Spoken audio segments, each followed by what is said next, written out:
Dream, all for free. Studio Mashinani, Radani Talent.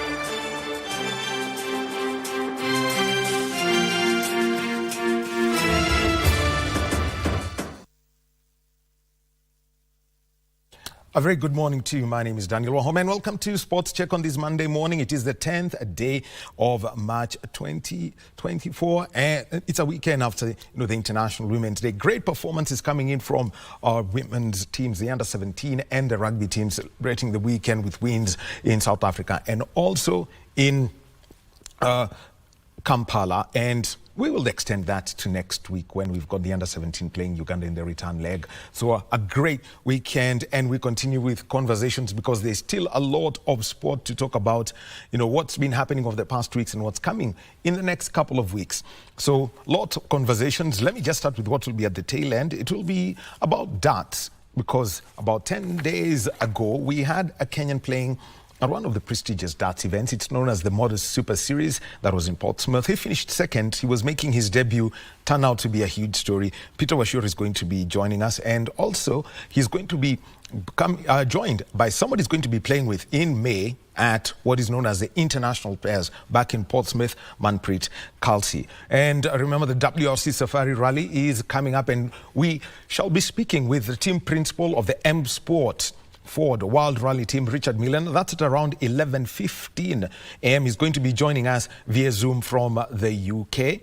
And we also have got a sport for the senior citizens. It's known as walking football, and the women's team has been given an invitation to go to Morocco to play at an international tournament. So that's the conversation.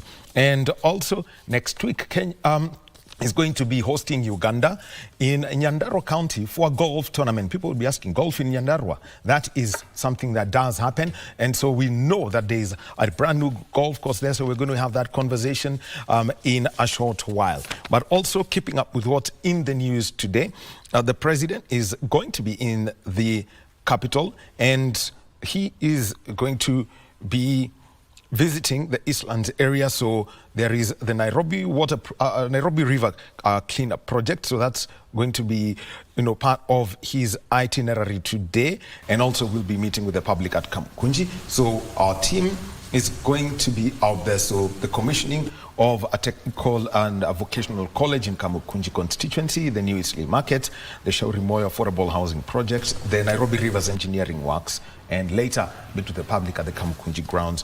So lots to keep up with as far as our news is concerned. Plus also remember that yesterday there was some heckling in Kisii, and what are the professionals saying about the public, heckling former Prime Minister Odinga? We shall be talking about that. So we'll be getting straight into a conversation straight now. But first, let me introduce Lucy Mora, who is our sign language interpreter, bottom right of your screen. Well, let me start this conversation with a story that goes way back to 1994. Moses Tanui, he's won the Boston Marathon, he's done all that. He becomes the first Kenyan to run a half marathon in under 1 hour, and that was in Milan. And he was presented with a trophy. After he retired from athletics, he picked up a sport known as golf, and in 2016 he donated the trophy to the Kenya Golf Union, and that meant that there was going to be an annual competition between Kenya and Uganda, and it was named the Victoria Cup.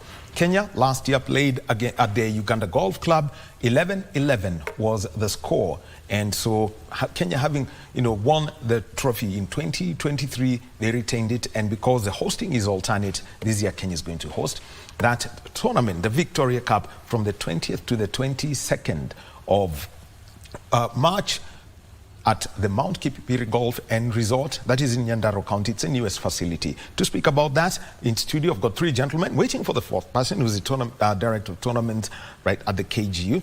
So we'll start with Milind Patel, who's the director at Mount Kipipiri Golf and Resort. We've got the chairman of the Kenya Golf Union, David Ndongo, and we've got the captain of the Kenya side that's going to represent the country, John Lejirma. He also has a nickname. He is known as Samburu One. True. True. And let me start with you, John, because this is a tournament where you've got your team that is there. You're going to be, and you've played this tournament. Looking at the Ugandan team, expect it to be very much the same as they've had over the past couple of years. But looking at last year's performance, just recap it for us and how it ended 11-11 at the Uganda Golf Club. Yeah, thank you, Mr. Daniel, for having me. As you said, my name is John Lejirma, Kenya team captain. Yeah, we're about to play Victoria Cup. We've won it 3 times in a row, and yeah, we had to keep the trophy. What really gave us a confidence, a boost for the trophy is the legend himself, Mr. Tanui. Anytime we are about to play that tournament, I always gather boys and tell them, like, there's no way, there's no chance we're gonna let this trophy, remain in a neighboring country. So that has been our motivation for us. And yeah, hopefully as we go to Kipipiri, it's a neutral course, and I'm sure with the help of Mr. Director here, we'll share the sentiments.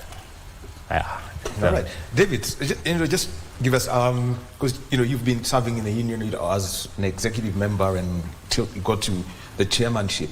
Let's just talk about the impact that this tournament has had when it comes to that big rivalry and friendship that Kenya and Uganda has in terms of golf. So Victoria Cup, as you mentioned, started in 2016, and it's been played every year since, with the exception of 3 years, two years during COVID, 2020 and 2021. It was not played, and also 2023. That was due to logistical reasons. In all those years, Uganda has only won it once, in 2019, one of the years when they hosted it. So Kenya has had the upper hand, and last year, as you said, it was a very close miss because the points were shared, and so we only retained the trophy by virtue of being the defending champions, having won it in 2022. But it's a fantastic opportunity, just to celebrate the friendship, but the rivalry between Kenya and Uganda. We've seen other similar tournaments. We have the Elgon Cup in rugby, which is again a Kenya versus Uganda affair. Mm-hmm. And we meet them often in other regional tournaments, including Region 4 and the Africa Golf Team Championships. In Region 4, they tend to be our biggest threat. And so, because that's a tournament that happens at around May, the Victoria Cup becomes like a good build-up towards trying to predict who will then lift the Region 4 trophy. So we have a very new team. At least half the team, on both sides, is new, and it becomes a good place for new members to come and try themselves out in the national level. Well, let me come to you, Milind, and looking at this golf course out Mount Kipipiri, I was mentioning to somebody, because he had seen David, one of our regular guests, the chairman, had said, "Oh, the chairman KG, yeah, there's something happening here, Kipipiri. Yeah, I've never heard of it." Yeah. But he says he's very, very interested. But just give us the history of, setting up this course and how, and before we even talk about, KGU coming over to approach. The course, it's been under construction for the last 8 years. So when we first got the land, we saw the scenes, the views, the mountains, and we knew it was a perfect spot to have a golf course. We've put up a state-of-the-art clubhouse as well. And we're excited to host the Victoria Cup there. Just give us, a general description of the course so that, somebody would know. Because number one, it's at altitude. Yeah. Talk about almost, 2,400? 2,400. It's one of the highest courses in Kenya now. I'll bet in Africa. Yeah. It's par 72. It's made to the PGA standard as well, so we're hoping to get that license soon. And it's a perfect spot to host tournaments. The Kenya Golf Union, definitely, when you approached them and you invited them there, what was your reaction when they just, from them, when they saw that course? So when they first came to rate the course, straight away, David had mentioned to us that we're going to host this tournament here. It's the perfect spot, picturesque. So from then on, we've pushed to have the course ready for this competition. Yeah. Well, let me come to you, David, because about rating this course and and evaluating it. What are the things that you are looking for to ensure that it could be a good, a course that could hold a tournament as big as the Victoria Cup? So rating a course is the first step so that a golf course can be able to host even a local tournament, even a club event that goes towards proper scoring and proper handicapping. So for any golf course to be affiliated to the Kenya Golf Union, it needs to be rated, and that's the first thing that we do. So we did that towards the end of last year. But when we looked at that golf course after they invited us to rate it, it was very impressive, the work that had gone in. They had allowed it to mature, so they were not in a rush to open it up. It presents a very good challenge. Yes, it's a high altitude course, but it presents a very good challenge. Has very interesting features, quite a good number of well-placed water features, very undulating, and also just long enough, but also in very good and pristine condition that I'm sure the players that will be contesting for that trophy next week will enjoy. And I'm sure you have dew every day, so the course will always be green. Yeah, it will be green. Ledge, let me come to you, because one of the things that, for example, even for the golfers who've come in here to play for the Kenya Open, knowing Europe is a lot of lowlands, but they come and realize the altitude and the air is thinner.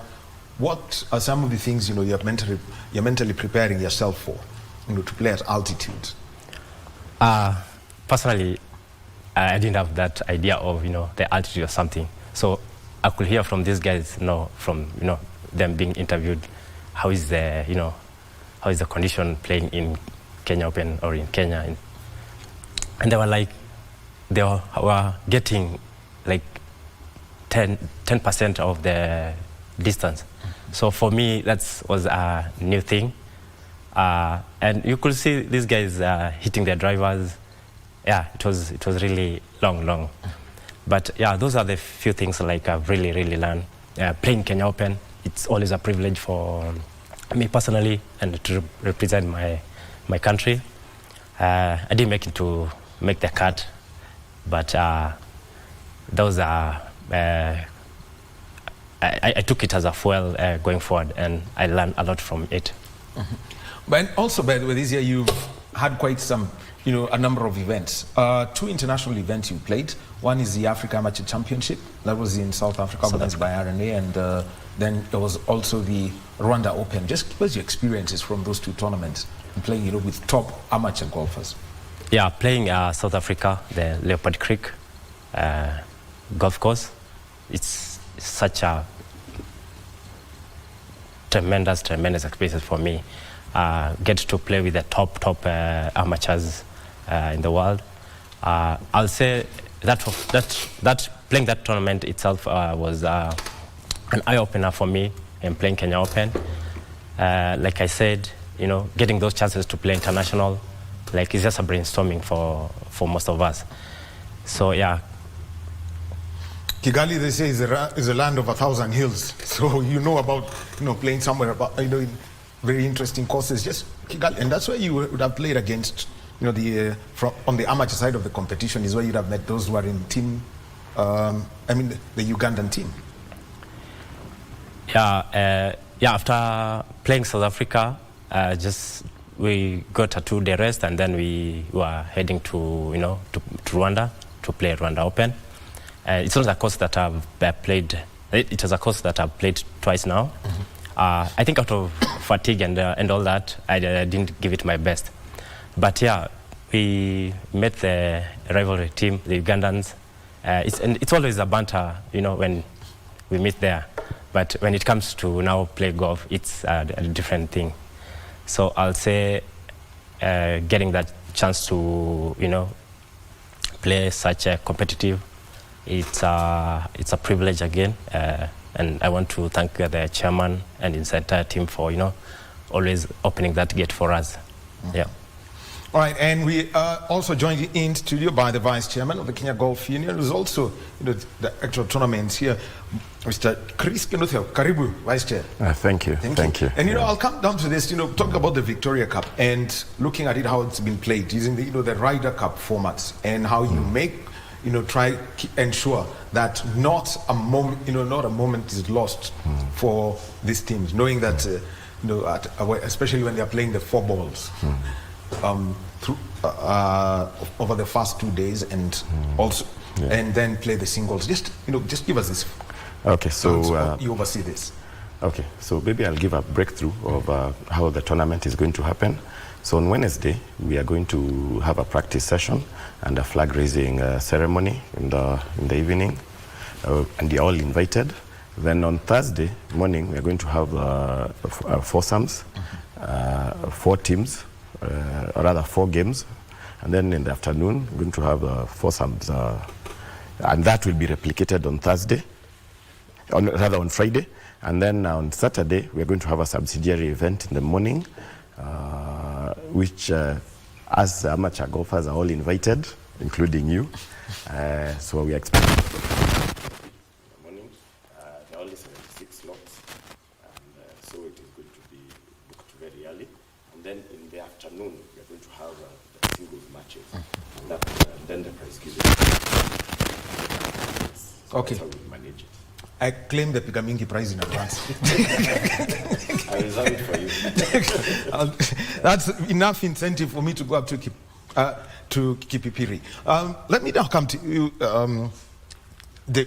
David, and looking at how Team Kenya was selected. Because let me just read out the team that is going to be captained by Lejirma. We also have got Daniel Kiragu from Muthaiga, Sevi Soni of Sigona, Elvis Moigo from Kiambu, Joseph Trono from Golf Park, Eli Barno from Nandi Bears, Rafael Lemingani from Golf Park, Kevin Anyen, who's a junior, and actually beat the pros at the Kenya Open in that 13th hole challenge. Krish Shah from Vetlab and Ebil Omolo from Vetlab. Just the background of it, of selecting this team now. Okay, our team selection criteria and policy is very open, very transparent. The players can tell what they need to do in order to qualify to play in the team. The Victoria Cup team, fortunately, is the largest national team that we have for any event. So most of the events will only have about 4 players, but for Victoria Cup we have 10. So it provides many opportunities for anybody who's ever wanted to play in the national colors to do so. And how we came about selecting these 10 players is that we used the 2024 order of merit and picked the top 5 players that finished best in last year's order of merit. We then typically always reserve some slots for the junior players. So we use the JGF male order of merit, and the top 2 players joined the contingent. So we had 7. And then the last 3 slots were selected from the 2025 order of merit up until the Great Rift Open. Okay. So that was about 3 weeks ago. So that helps in kind of establishing that the players we get are players who are in good form. So that's how the 10 players were selected. Unfortunately, from the first list of 10, there were 2 that could not make it. And so, again, we just went down the KAGC order of merit and the JGF order of merit and picked the next players to replace the 2 who dropped off. Yeah. Oh, very well. Let me come to you, Milind. The reaction to people who have played up at Mount Kipipiri, what's the story they tell? They really love the views to start with, the flowers, the plants we've put around the course. But also we've had good reviews about the course itself, the fairways, the greens. They're very receptive and they roll, so it makes for a good golf course. It was mentioned that, you took 8 years to construct this course. Just give us a whole idea about, getting the agronomy right, the fairways, the tee boxes, the greens, and putting up the, for example, the water features that you have. Yeah, so none of the water features were actually there. So the first, I'd say 18 months were mainly just digging up and forming these water holes. And planning for the rest of the course. But the greens and stuff, we imported most of the grass from outside in the start. And then we realized it's more of a learning curve. We realized maybe this will work. So we've made some changes. And now we feel like, okay, the course is ready. First time, for first time out, for the people who are there, what was, the whole feeling? We know it's altitude, times, when you go out to at altitude, it tends to take the oxygen out of you. Yeah, a lot of people do get tired after 9 holes and they question it because of the altitude. But then after they go into the clubhouse, that's another place where it's done very nicely. It's a state-of-the-art clubhouse, so also when they're at the clubhouse, there's still more views of the whole course, so people are always viewing the course, and it makes for a good time.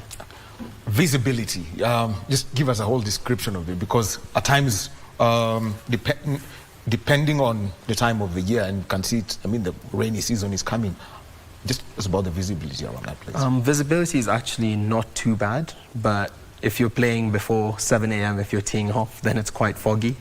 You will struggle to see your ball, but other than that, the fog clears quite quickly, usually. And just to mention, I'm sure the pictures that you're seeing at Team Kenya, the person being tossed up there is John Lejirma, captaining the side after this win, and you can see the celebration plus the trophy that they did, they are competing for. And Lejirma, just tell me how you were getting ready, especially because you've got to play in pairs for the first 2 days.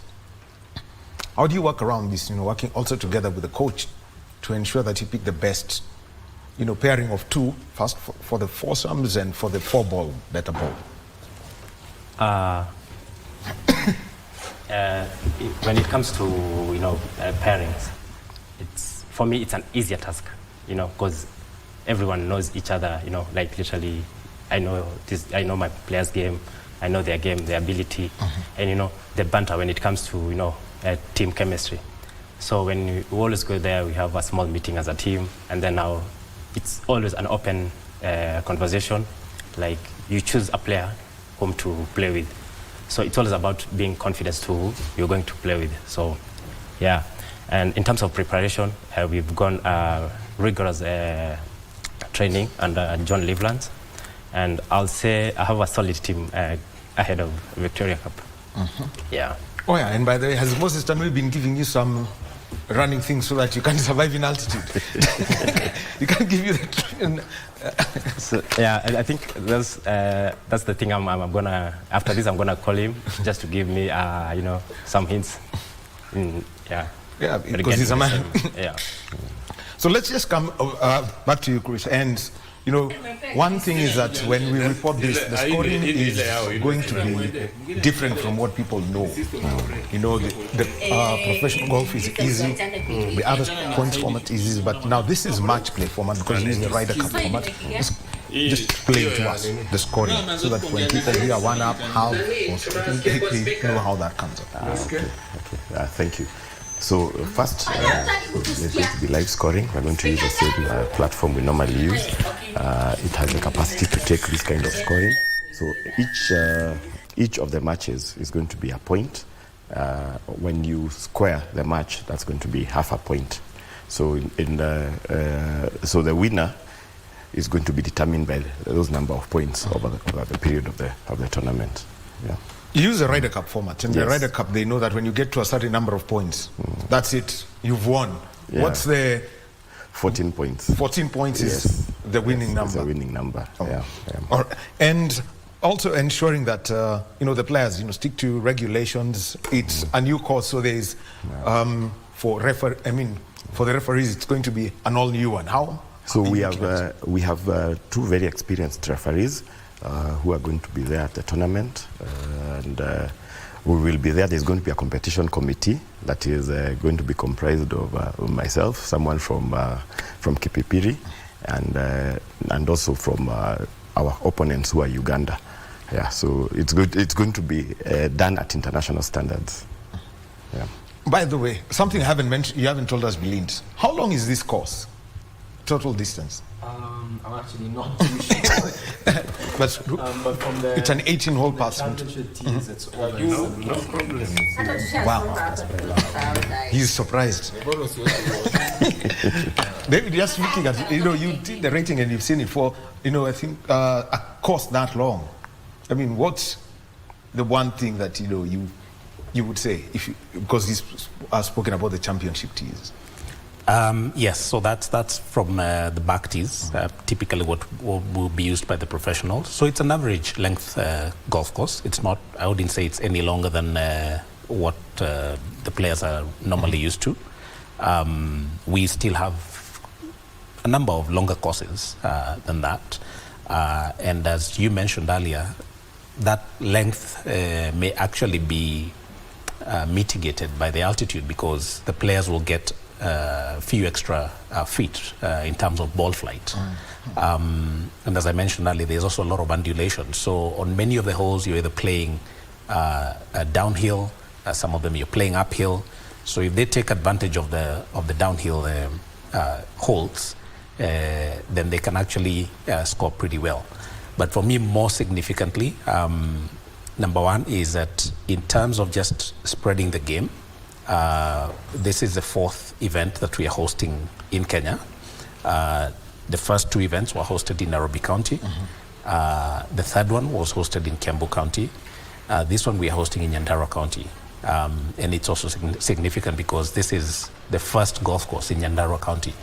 And thanks to Milind and the team that for the stellar job they've done in developing it, then for the very first golf course that the county gets, they get to host a regional event.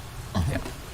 And by the way, the reaction of the locals, because that's the one thing that everyone would say, the opportunities that come in for the people who do the green keeping. I mean, the people who work on the ground, making sure the fairways are good. There are those people who now know there is that and they want to move away from Nairobi and being caddies or, golf administrators there. What's the opportunities and the reaction? We've actually, for terms of caddies and golf maintenance, we've targeted to hire the locals in that area.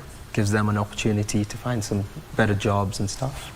But in terms of golf admin and stuff, we've managed to get a few from Nairobi who are more than willing to join us, which has really helped pick up the course because they're more experienced than we are in terms of running a golf course. So that has helped. Good. And it's great. The subsidiary tournament, where I've already claimed one prize, you can feel that. I've noted that. Just give us an idea about the format of the subsidiary tournament, because I know most of the amateur golfers who are going to be there are the ones who will now walk around during the singles with the team. Yes, so the format is going to be Stableford format, and that is going to enable quick play because we do not want to delay the singles matches that are going to be there in the afternoon. So it's most golfers are conversant with Stableford. It quickens the pace of play, and yes, and they'll be part of the prize giving in the evening. Yes. And that is it. And just give us about the singles, because when you talk about the Thursday, Friday, the foursomes and that, you'll be 4 teams each. That's about 8 golfers a team. How many will be playing on Saturday afternoon when it comes to the singles? 8 players. 8 players. Yes. So you've got 8 flights. 8 flights. 8 flights. Yeah. And just looking at it, because it's a 2-ball, what would be the tee of time so that those who would be interested? We are looking at maybe 12:30. 12:30 is when we'll have the first flight out. Yes. Yeah. Very well, lads. I know, looking at this, especially for the young golfers, Ian is one of them. Chris will be there. But what are you trying to, how would you encourage this, young amateurs, especially dealing with pressure of playing at this kind of tournament? I'll say for a guy like Anyen, when you put Anyen in a competitive environment, for sure he doesn't have a pressure. So he's one of the players that have confidence that he will deliver. He hasn't been that, practicing more because of the, he has to balance between school and, playing. But the few days and weeks that he has been under John, I've seen his, I've seen his swing coming along, and yeah, I really believe in him and all the juniors. Like if you mentioning Krish is one of the experienced juniors. So yeah, I have confidence in them. And one of the things is how spread this team is. We've got players from Kiambu and also Nandi Bears. David, how are you seeing the scene, especially from the KGC perspective? KGC has really grown in the last few years. Maybe about 5 years ago, we only had about 21 events. This year we have 31 events.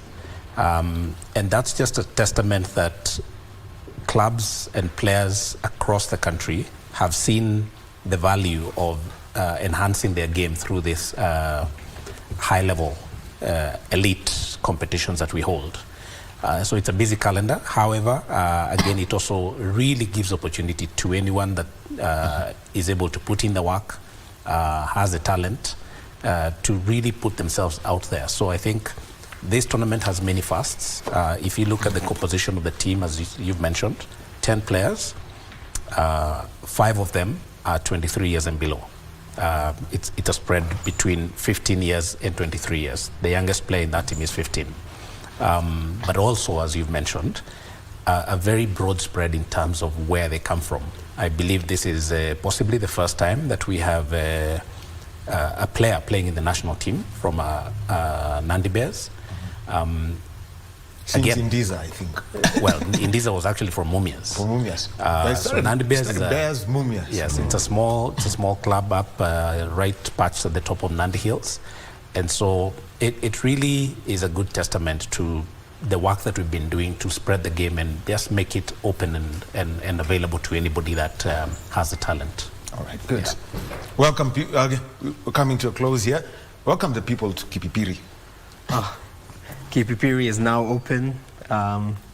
Please book your tea times, experience the golf, and yeah, more than welcome all the time.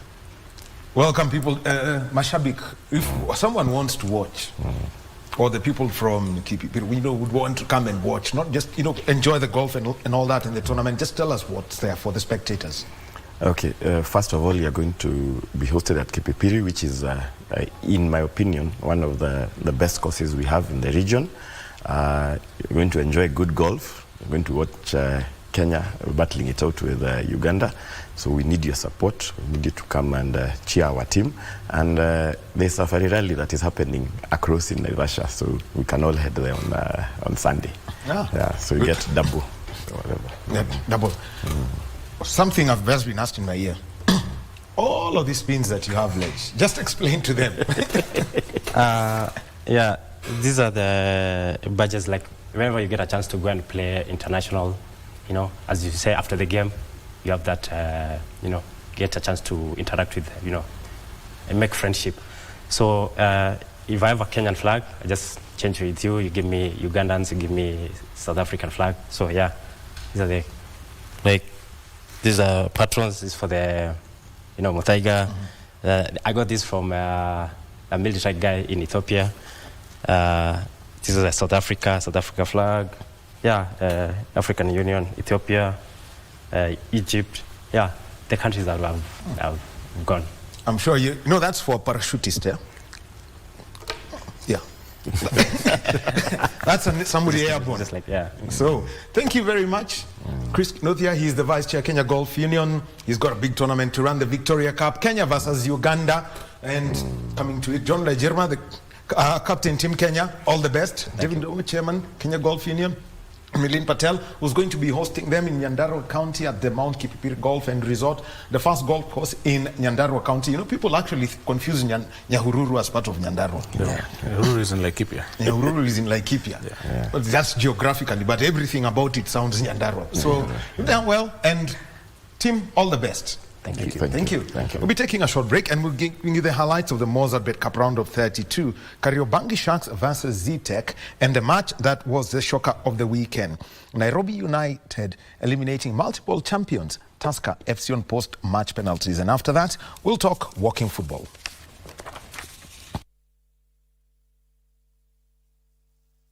We Eric Kinando, kipenga cha kwake kinasikika. Bismillahi. Assalamu alaikum Afrika, assalamu alaikum Afrika Mashariki, assalamu alaikum Kenya, assalamu alaikum Nairobi, assalamu alaikum Dandora. Tuko uwanja wa Dandora, raundi ni ya 32 michuano ya FKF Mozartbet.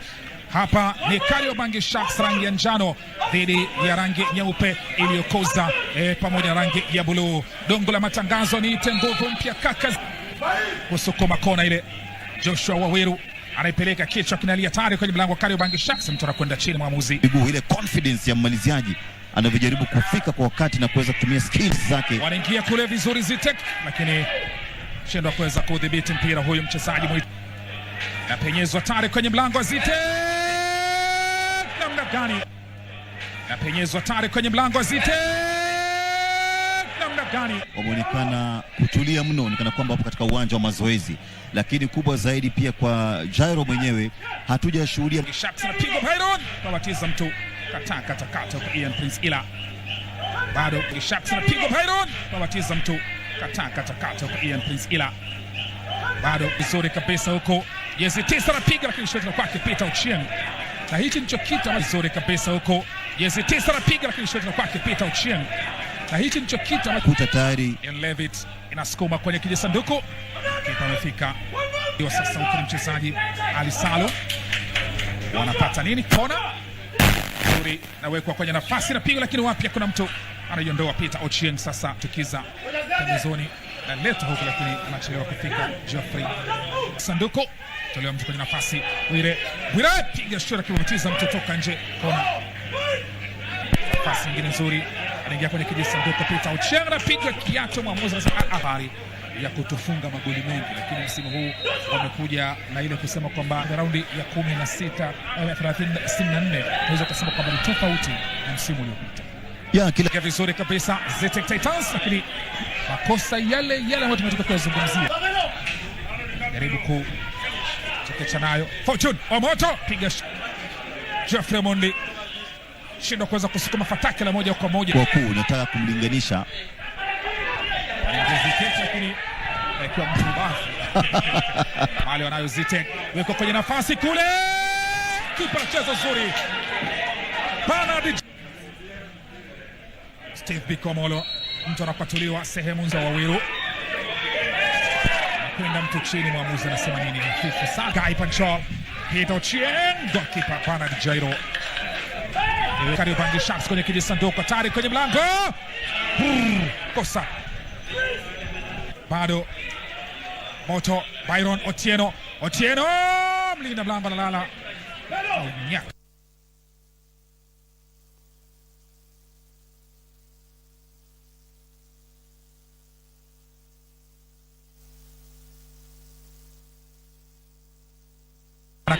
Kata Zitek Titans.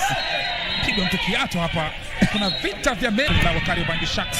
Inapenyezwa, pigo bara tari, pigwa kule, piga kichwa. Nini? Offside. Odek pia anasema tusimame. Inaleta ile, kipa anaicheza vizuri kabisa. William Odek, ukuta wake unamsaliti, lakini ikirudi nyuma unapata kwamba mechi nyingi za raundi ya 32, 16 na robo finali sawia na nusu finali ziliweza kutumia uwanja huu pamoja na uwanja wa Polisi Saka. Jambo linafanyika katika kuboresha miundombinu. Wanaingia Kariobangi Sharks kwenye mstatili tayari kwenye mlango, kuna mtu kuunganisha kwenye mlango. William Odek hakuwa na. Wanaingia Kariobangi Sharks, Victor Ngume piga ngakaka ile chuma kinalia. Bado wanaingia Peter Ochieng, namna gani na shira bado. Peter Ochieng piga shuti toka nje. Bado wanaingia Peter Ochieng, namna gani na shira bado. Peter Ochieng piga shuti toka nje. Vile Nasir Yusuf Mainge tarajia kuweza kupata nafasi. Wanaingia piga shuti, lakini ngoma inakataa takata ni mlango. Inside mwamuzi anasema tucheze. Nabila amepanda vizuri, inaingizwa ile hatari kwenye mlango, piga na katika kutoka nje, kona. Inaletwa kona, kichwa kinapigwa, lakini wapi anashindwa kuweza kupiga moja kwa moja. Wow. Napenyezwa kwenye kijisanduku ile, pigwa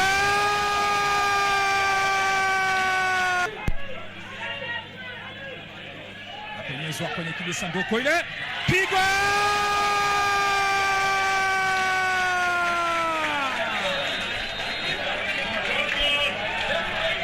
mabadiliko yanazalisha natija hapa kwa Kariobangi Sharks. Badiliko la Guy Patrol, Victor Ngume, Nicholas Onyango na Jacob Otieno. Kichwa kinalia, Peter Ochieng anawekwa chini, mwamuzi tucheze. Kichwa kinalia, Peter Ochieng anawekwa chini, mwamuzi tucheze. Kichwa kinalia, Peter Ochieng anawekwa chini, mwamuzi tucheze.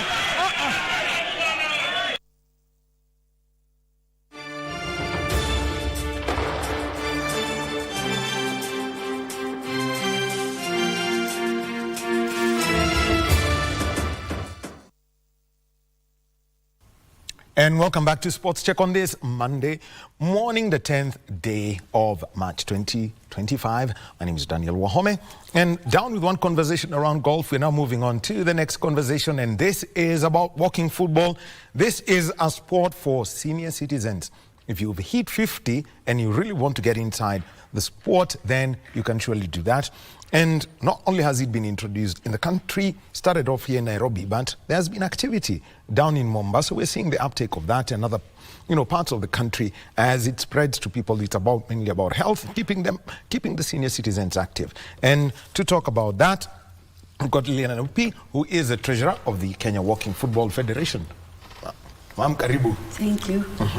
We've got Bwana Muredi Ritho, who plays the sport, picked it up and keeps fit, using it, making sure that he's active all that time. And let me start with you before I come to Lilian. For you to get to this sport, how did what was the story that got you into it? Thank you very much. It started off in a casual meeting I had with my chairman, Mr. Kiaria, in a friend's house. Then I realized this is something I've been looking to do all along, and play a sport appropriate for my age and see what I need to do to take it to the community. A casual meeting in a friend's house. Mr. Kiaria happened to be there. He talked to me about it and I was hooked from that day on. Looking at it, what's been the story that you've but now trying to spread the gospel and getting the men to get off and spend this evening doing football rather than what Nicholas Musonye says, watching football on TV? I have challenged myself to take the sport first to my local community. I have spoken to my area member of parliament, who has been very supportive in giving us the kits to start off, playing bibs, footballs and marker cones. I am also in the process of talking to as many owners as possible of sports facilities, particularly the ones that have artificial turf, which is low risk for our age. And so far, I have had the support of 2 in my constituency, Embakasi East. My goal is to, first of all, start modestly in my area, which is Embakasi East, take it to the 5 wards of Embakasi East, which is namely Upper and Lower Savannah, Mihango, Embakasi, and Utawala. And I must thank my local MP, because he has been very supportive. He has also provided officers within his constituency office who are very, very helpful in helping me not only just take the sport to the various wards within Embakasi East, but to also talk to people who are interested. We have challenged ourselves that we must start before the end of this month, March. We have challenges, however, with availability of pitches, but I am sure even after this interview, after we make the appeal, that as many people as possible who own and manage these spaces can come on a corporate social responsibility basis and make those pitches available to us so that we can start and hopefully spread the sport to all the communities in Kenya. When it comes to Madam Lilian, for this, and remember last year we had this conversation and you had Ricky Weir come in. He's a referee, he's an ambassador for the sport. And first, let's look at the training sessions that you had with him in out at Uhuru Sports Complex, and what you picked up. Just take us, first of all, through that. What happened in October last year? Thank you. Mr.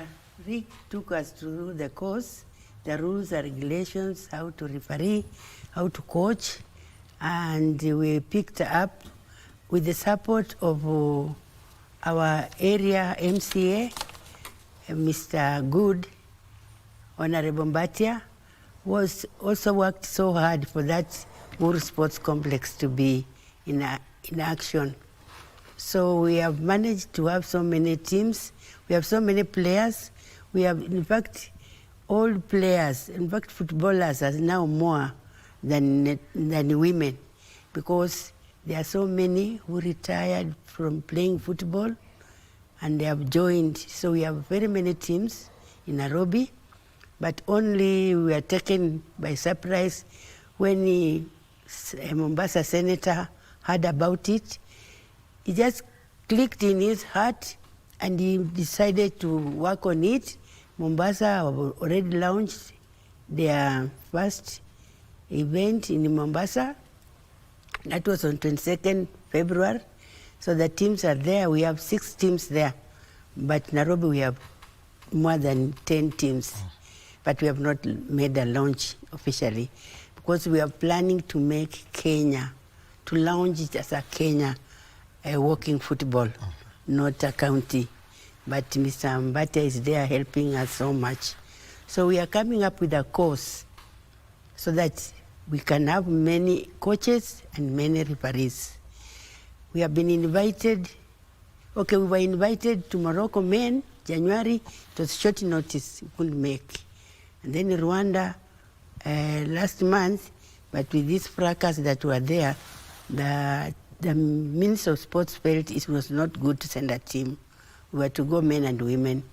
Now, after Ramadani, Morocco have invited the women. We know they had separated men and women. So men were to go in January, they didn't go. So women are supposed to go in April. So we are out seeking for help, support from well-wishers, corporate companies that can come in. And we are sure women will go to Morocco. At the same time, we shall have an international course in June, which Rick will come and other officials from the world body. Oh, let me talk about walking football, because if you just take a look at the sport and the rules that come in, number one is no running. That's why it's called walking football. No running, and also no tackling. No tackling. Just give us the full background of this the laws of the sport. Thank you. Sports, walking football is a sport where there's non-contact game, where you don't contact anybody and you don't run, because it's a sport where people think when we walk you don't gain, but we gain. So it's a sport for aged people to make sure they exercise their bodies and where they become healthy. We walk, we don't even lift our heels. And you kick the ball. You don't kick the ball above the chest and even above the goalie, the head, just to be down. Hakuna kanzu? Hakuna. And there's no offside. Anybody can pass, go, overlap. You are behind, you come in front, you can defend, you can shoot, you can be forward. Yeah. The other thing is that no tackles. No tackles. If you tackle, offside. It's a penalty. If you stand so close, if I have the ball, you have to give me a meter. Yeah, so don't come and so close, you want to kick it from my legs, no. Because you can miss kicking the ball and kick the ball, and we are aged people, and then we are Well, so remember, yes, so for those of you who played by the rule of if you miss the ball, you don't miss the leg, this is not the sport for you. Yeah, and not. One of the things is you've mentioned about getting these facilities, and Bonamuredi also mentioned it. Trying to get the facilities, especially this turf or the 7-a-side pitches. Yeah. How much have you been picking up how much support have you been getting from the government around this? I mean, or let's say the county governments, because I've seen the Uhuru Sports Complex is one. I know there's a lot of activity there. And which other places? Yeah, we saw the governor's assistants, and he promised to write letters to schools that have good fields that aged people can train, to allow us train. So they are it is in the process. Yeah. Okay. So I'm sure we shall get. Mr. Mulama is doing it with the Oscar on behalf of the governor. Yeah. And they have promised we should be visiting their home for the aged people in Runda so that we keep them busy, which we are starting next week. Very well. The senior citizens, you're well taken care of. As you can see, that is on your pictures right now. It's actually how walking football should be played. And so there are all those regulations. One of them is, let's actually now talk about, the benefits. You want to avoid, people who say maybe you've got arthritis here, or maybe some people with diabetes, hypertension, and all of that. How are you, reaching out to them such that they are well taken care of from this? We have joined this society or this organization that deals with this kind of diseases and illness, and we have been registered with them. We pay. You cannot just register free. So they come in and they talk to us and advise us about diabetes, all these things.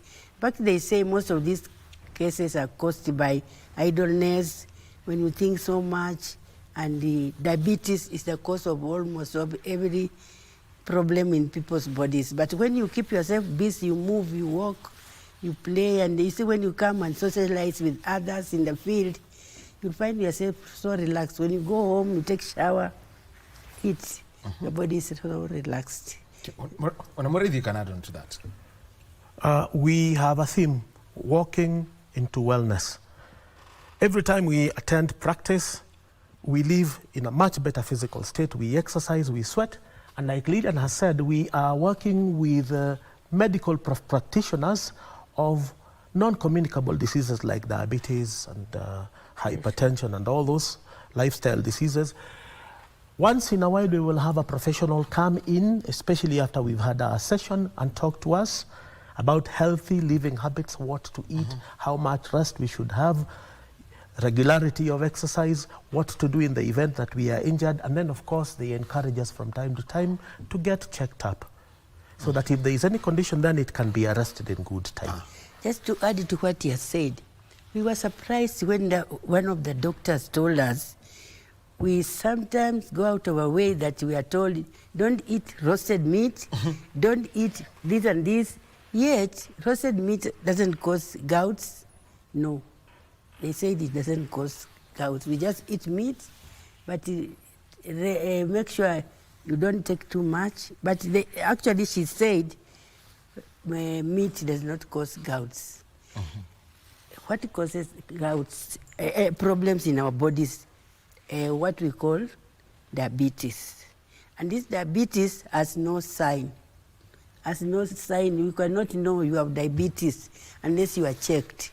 So all of us, we have diabetes. And diabetes is the one that's causing into problems, all these very, very diseases.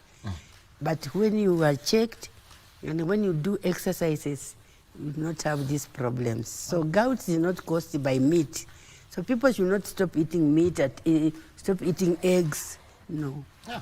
Well, one of the things is, post-retirement, men tend to be sedentary. Yes. Where we come from, it is said that if you go back to the village, what you do, your best friend becomes the shoe shiner and the newspaper vendor. Yes. So how are you doing it to reach out to men such that that aspect of loneliness goes?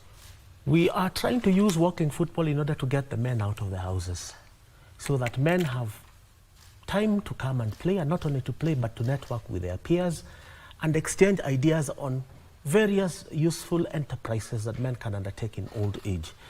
You see what happens if you still have your wife is probably busy in the community, maybe in the church, and during the weekend she attends the chama, and you are left in the house.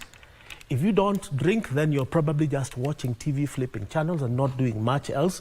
So the whole idea is to get us out of the house, to come and play with our peers, to not only just play, but also network.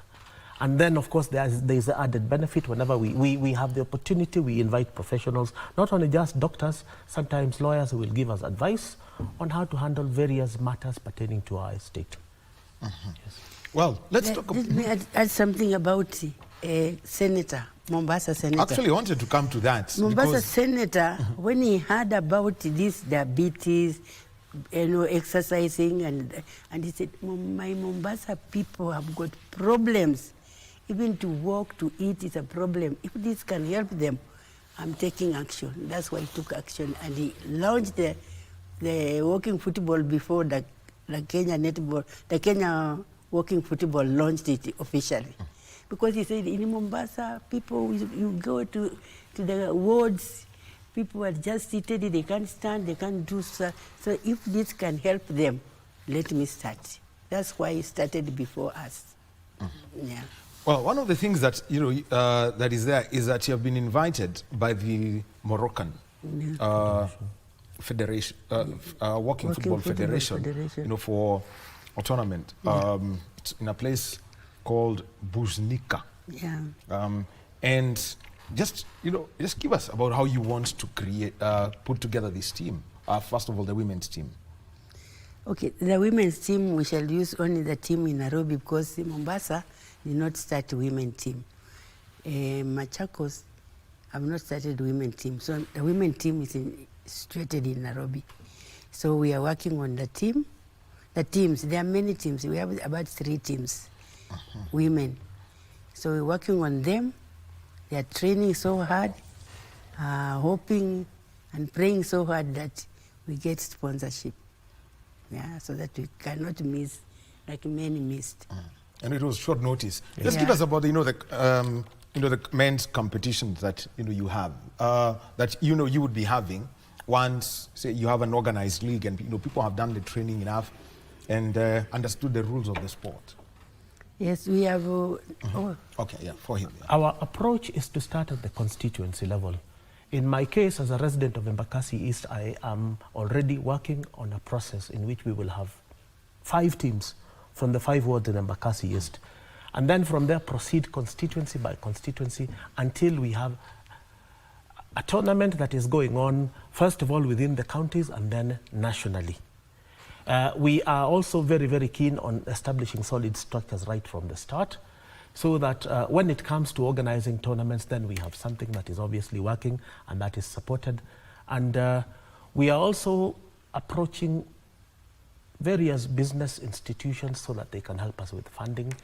At the moment, because we are not recognized by the national government, we are not in the budgeting process until the next budget session, we are obviously struggling with finances, and we are calling upon the business community within the various localities to help as much as they can in helping us with resources to buy kits, to buy everything, and even to pay for access to certain facilities.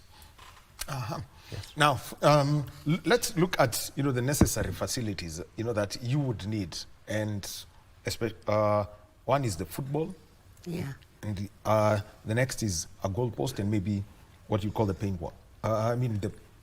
Either the whitewash to matter. Yes. Just give us a whole idea about this. Thank you. We require to have a very well-marked football pitch, football balls, and bibs. If we don't have uniforms, we must have bibs, and playing shoes.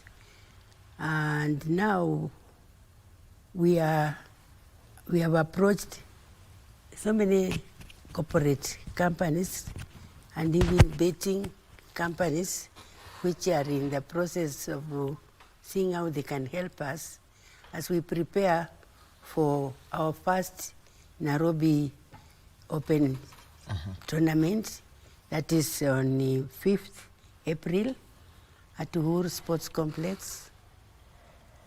5th April at Uhuru Sports Complex. So far, we have 6 teams that have confirmed the participation, and we are looking for any well-wisher to come up with either trophies and other awards to motivate the wazee, so that when they play, someone will get an award. If it is a medal, goes home with a medal, shows the wife or shows the husband. That's why I go to walking football. And we're also preparing for the Kenya Open Championship in June, where we shall also have an international course. And if possible, I'm sure by October, we'll have gotten well-wishers to support us to go to the World Cup in Spain. Okay. Well, we'll be taking a break and there are conversations. Outreach to other parts of the country is one of the things that, we would like to talk about. So we'll be taking a short break now. When we get back, we'll wrap up this interview about walking football with Lilian Enupi, who's the treasurer of the Kenya Walking Football Federation, and one person who's picked up the sport and is now an evangelist for the sport. His name is Wahome Ritho. We take a short break. We'll be back in a jiffy. Our sign language interpreter has been Lucy Mwaura.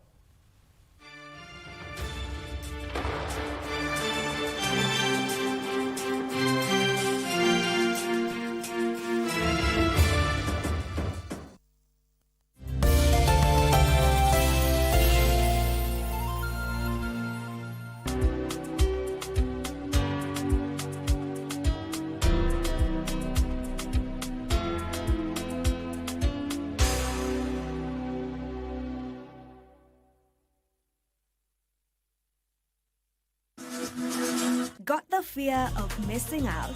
Want to keep up with all the latest entertainment news and latest celebrity gossip? From the latest rumors to popping events to the newest fashion trends, here is where you get all the tea or juice when it comes to entertainment, and you get it served on time. All that and so much more on Grapevine every single Monday from 10 p.m. and a rerun every Tuesday from 2 p.m. only on KBC Channel 1. Remember, if you did not see it on Grapevine, then it most probably never happened.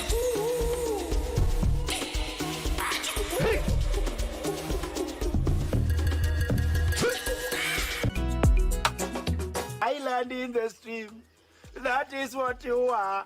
Sail away with me. Wanjiri bwana, toka kwa choo. Hii maneno ya micromanagement ilisa kitambo. Ya si ndio microphone inakuwa nayo hata kanisani. Mambo mwanza. Yes, Chaptabut. Lazima pale mwisho ukuvurute. Chaptabut. Nyamasundo, unajua mkiendelea namna hii itafika mahali tutaacha kula kwa hiyo hoteli. Na hiyo hoteli itafungwa na mtapoteza kazi. Mama kaya hawezi bilisika tukiona na macho hivi. Uende basi uhesabu chai sukari ile iko ndani ya chai ujue ni kilo ngapi. Huyu mganga hapa imeandikwa kama Torchman. Torchman. Kuja hapa. Utazila zote.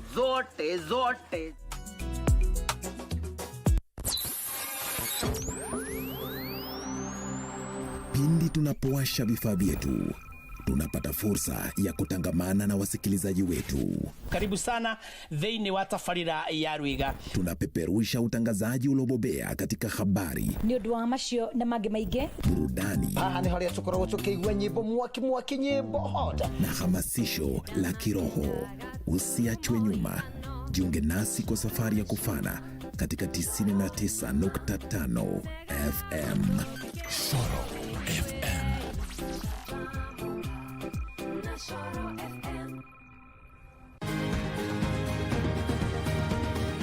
Wellness is important in our daily lives, so that instead of just surviving, we should be thriving. Ways to prevent a stroke or heart attack is for you to know what conditions you have by regular checkup. People don't know they have hypertension. They don't know they have diabetes. I was pre-diabetic. I was afraid of getting lifestyle diseases because I come from a family that has lifestyle diseases. How do you know if your cough is due to a serious condition? We'll have some answers. Stay well and strive to make every day a healthy day.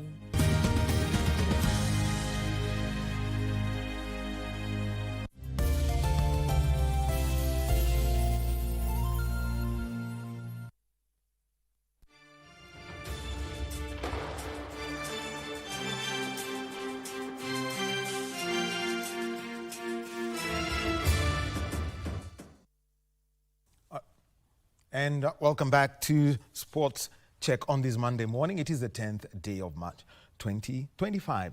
We are having a conversation about walking football. Just to put it into context, this is a sport for senior citizens, people over 50 years, played on what you'd say is one half of a football pitch.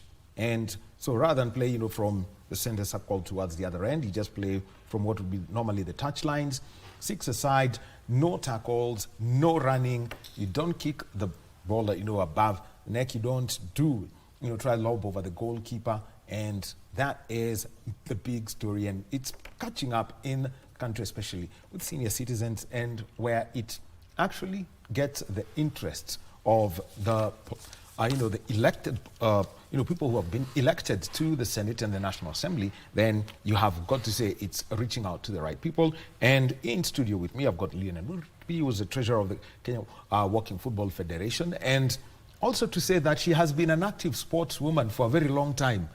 That's why, for example, you hear her mentioning netball and that, because netball is right in her heart.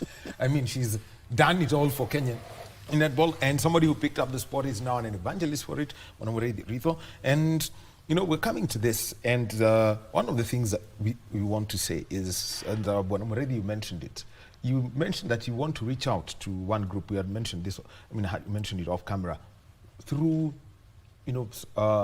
members clubs where they may have grounds or places where they can do it. Yes. Just give us about this outreach program.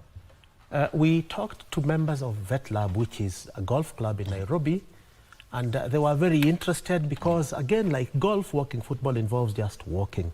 So they have asked us to go to Kabete and do an exhibition, and then after that see if they can help support the growth of the sport, starting with the local community and to other golfing communities as well, and even to the whole country.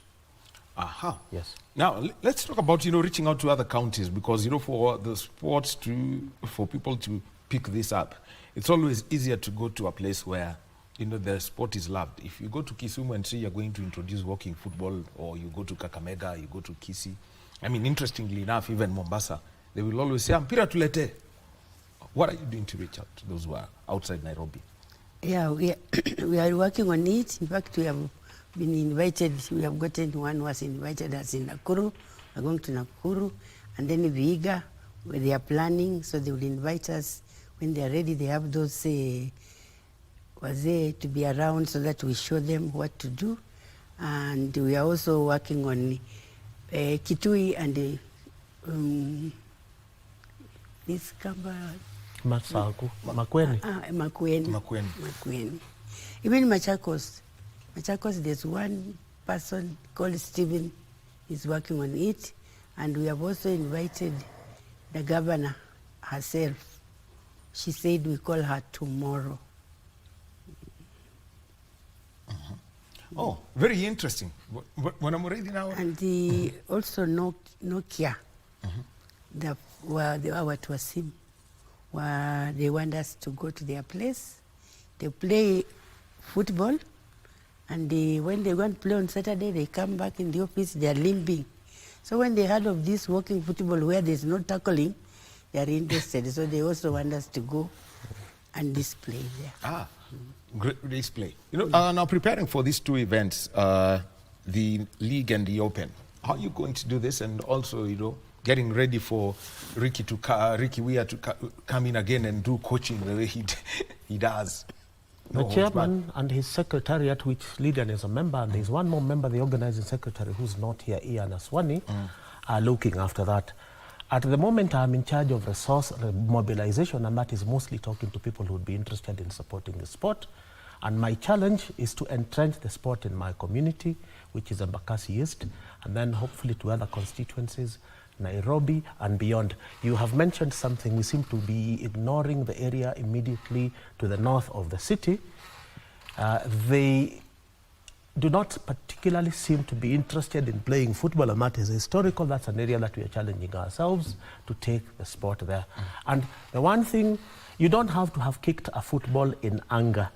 We want as many people as possible who are over 50 for the gentlemen and over 40 for the ladies. We forgot to qualify that. For ladies, it starts at 40 to take up the sport for health and for fellowship. with one's peers in one's community. Yes. Very well. Final call on Lillian as we come to a close. Final call to everyone out there as you prepare for the international tournament in Morocco. Thank you. We are appealing to our governors in all the counties, senators, women reps, and every corporate company that can come to our assistance to support us, because most of us, in fact, the people I've mentioned are almost senior citizens. And this is the place you can end up after you have finished your work. You come and be with us, exercise your body with us, play, and when we go to these games, you participate and you find that it's better than even the CASA games. Mm-hmm. All right, so it's better CASA. CASA, this one's for MCAs and parliamentary games. You see why I'm telling them that? I've been their coach and I know.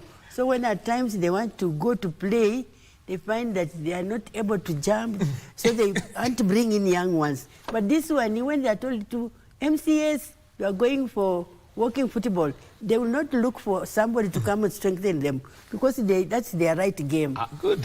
So you've had it. A closing word you want to give? No, I don't have anything else to add, except that I wanted to make it very clear we have a lot of ex-players that are playing with us, but people who have never kicked a ball in anger are also free to come and join us. It's never too late to learn a new game. All right.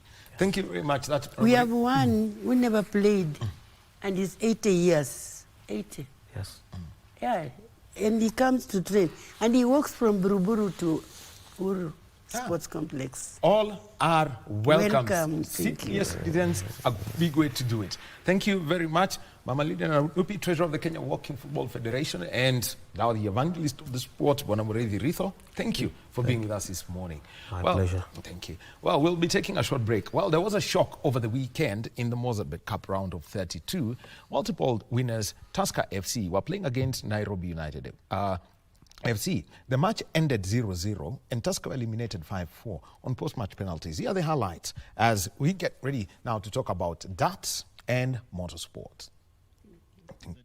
Jioni hii imekuwa ni 1-0 dhidi ya Zitic. Dalili tosha kwamba imekuwa ni upinzani mkubwa katika mashindano haya. Itakuwaje sasa Tusker pia vile vile dhidi ya Naibos katika uwanja huu? Nairobi United wanakuja hapo akijua kwamba wanataka kuweza kujiosha pakubwa kabisa kwenye mechi hii, kuhakikisha kwamba mambo yanakwenda vizuri. Kiwa ndio kwanza kabisa wajiunga nasi, tunasema karibu sana. Awali tumekuwa hapa mchezo wa Kariobangi Sharks dhidi ya vijana hawa wa Zitek Titans, ambapo Sharks mwisho siku aliwahi ni Kevin Osanya. Michael Jairo piga shot natoka nje. Mpira mbaya sana ule, manake mlinda mlango ni kama alikuwa amejua jamaa kaamua kubadili mkondo wa mpira wenyewe. Hebu tazama kwa namna jinsi alijaribu kupiga hatua 1, 2, 3, lakini sasa akakutana Napigwa Enoch Mashaka, mlinda mlango anajaribu kuweka mkono wake lakini shindwa kugusa.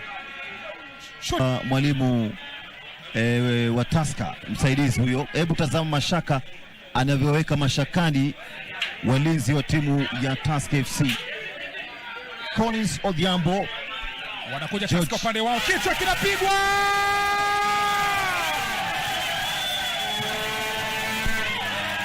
Haikukawia sana, haikukaa sana. Shuti lake Enoch Mashaka, mwisho wa siku David pole kwa utaratibu na upole kabisa, dakika 15 tu anasema hata kama hapa ni Nairobi, lakini pole Tusker wanafungua ya kwanza 7 hivi wakiwa bado na kariri kile ambacho kimetokea, ikawa sasa ni shambulizi la kushtukiza. Ameuparaza kwa kichwa vizuri sana, nyuma yake ilikuwepo mlinzi ambaye labda pengine angemkanganya, and that's why I said hapo hapa nitamlaumu sana wewe mchezaji huyu Isaac Omweri. alimpa wakati mrefu, alimpa wakati mwingi sana Dennis Wanjala kuamua ile cross aliweka wapi, kwa sababu unaambiwa kama asipige cross fika mapema, alichelewa kufika Isaac Omeli na kumjengea mazingira tulivu. Dandora Isaac Kamisi, kipenga cha kwake kinasikika, wanaugusa kwa mara ya pili kutoka kati, aletwa kichwa kinalia, agusa, anashika jezi hapa kwa Brian Ogutu, wanaingia gym, anaipenyeza, hatari!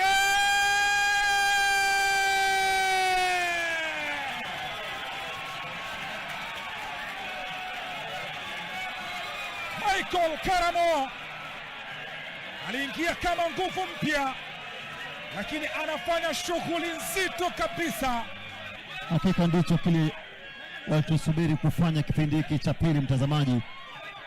Wenyewe wakashindwa kufanya maamuzi, manake hakuwa na uhakika Charles Momanyi ni vipi sasa angeweza kuondoa hatari ya mlinda mlango kuweza kupata, na ndio sababu nikasema hakuna haja kufa moyo, heri kufa macho kuliko kufa moyo.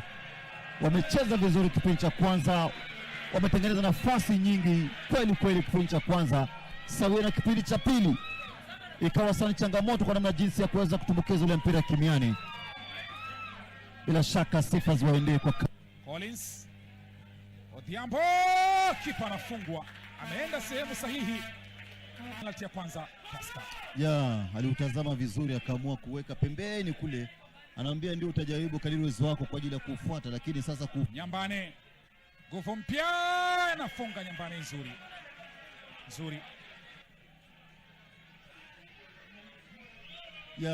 amekwenda kisabati, aliunyanyua kiasi cha haja, manaka alifahamu fika kipa ndio ni mrefu kiasi cha haja. Kadu, kipa anaicheza.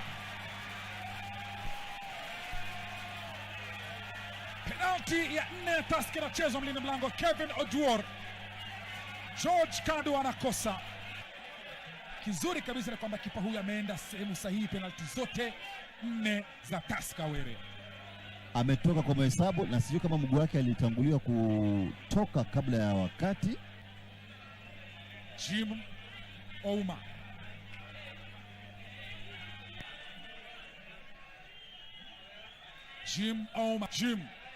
Ouma!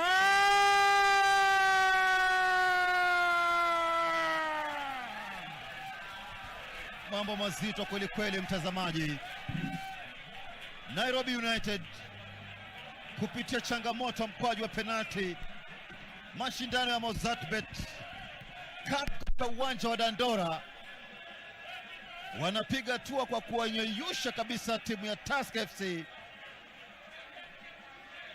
bila shaka kutokana na mkwaju wa penalti ambao kwa hakika umepigwa kikamilifu katika uwanja huu.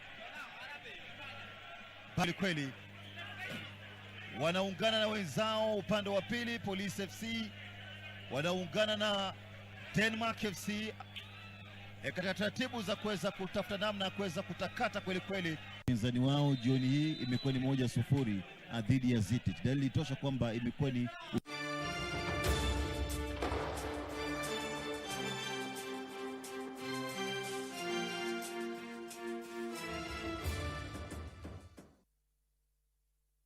Welcome back to Sports Check on this Monday morning. Well, lots of sporting conversations, and in the next half an hour or so, we're going to be talking two sports. One, we're going to be, having some, one is about accuracy, and the other one actually involves about accuracy also. Well, darts and motorsport, because we're going to be talking about that because, about 10 days ago, somebody gained about 1,300 followers on Twitter. Just like, and it was for simply outperforming on his debut at a big tournament, and this was at the Motor Super Series. It was Series 6, Week 10 in Portsmouth, England. The name is Peter Washiori, and I can tell you, when Peter Washiori is here with us in studio, karibu. Yeah, because now your face is known across the country. And also, with him is that somebody who's going to be playing with him at the international pairs in May, and that is Manpreet Kalsi, who's also here in studio. And also we've got Penina Mubea, who's the founder of the Zero Darts Group. And it is through the Zero Darts Group that, the Peter Washuri was able to make his debut at the Modus Super Series. So that's just part of it. And remember, next week we've got the World Rally Championship, and this is a safari rally from, let's say, shakedown on the 19th. But also, besides that, there are going to be, new stages.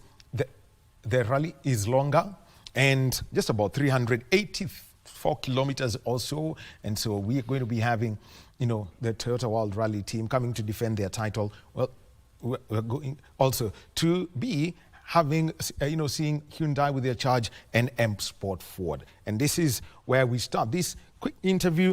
And we've been granted a few minutes. It's some time by the boss of the M Sport World Rally team, Richard Milliner. And he's speaking to us from the UK. Good morning to you. Good morning. How are you? Very well. And thank you for joining us. And because I know it's all about this. First, thing I would like to, talk about was you had quite a 2024 season that seems to have breakthroughs. Adrian Formore giving us some real form, Gregor growing, and also Martin Sesks as a revelation for you. But 4 more left. But how can you summarize 2024 for Ford? I think it was a really positive year. Actually, we probably achieved maybe more than we expected. We hoped for maybe 1 or 2 podiums. So to gain a podium on your rally in the Safari Rally so early in the season was really exciting. And also in the previous rally in Sweden, which sadly I missed due to my son being born. So I got to celebrate my first podium with Adrian in Safari, which was a magical moment. And then carried on to get 2 more later in the year. So it was a really, really strong year for Adrian. I think he grew into the character and the driver that we knew he could be. Whereas at the same time, we had Gregor improving with every stage. It was a very tough first year for him. It always is very difficult in these Rally 1 cars in the first year of competition. But we also had some really fantastic moments with people like Martins, like you mentioned, in Poland, Latvia. That was incredible to see him fighting with the top guys on his debut in the car. Was really special and exciting. And it was a really tough moment to see that podium slip away from him in his home event in Latvia. But the 2 performances there gained him enough interest and potential showing of speed to gain 6 rallies with us this year. So all in all, it was a very positive year for M Sport. And, we're looking forward already to coming back to Kenya next week to the event where there is a good possibility of getting another result this year.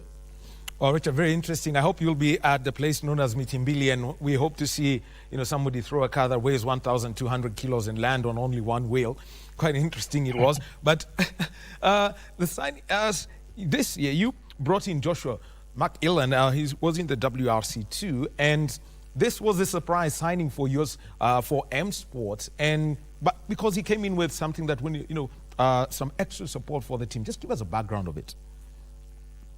Yeah, so obviously Adrian's decision to leave was quite late on in the season, so we had to do quite a lot of work very quickly to find some replacements. And there was a lot of discussion about using more experienced guys that have been in WRC for a long time.